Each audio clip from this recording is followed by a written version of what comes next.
On April 2nd, at Changan Mazda's Nanjing factory, the global model MAZDA EZ-6, also known as MAZDA 6E, officially rolled off the production line, marking the beginning of mass production. This milestone highlights Mazda's global expansion and reinforces Nanjing as a key hub for electric vehicle manufacturing and exports.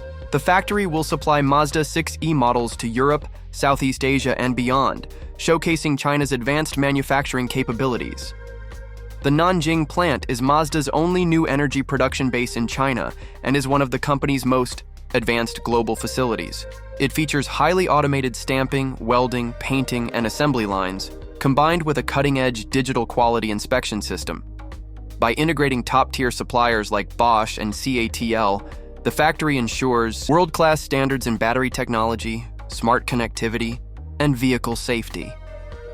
As part of Changan Mazda's Double 100 strategy, aiming to invest billions and double production value, the Nanjing factory will play a crucial role in Mazda's electric future. More models will follow,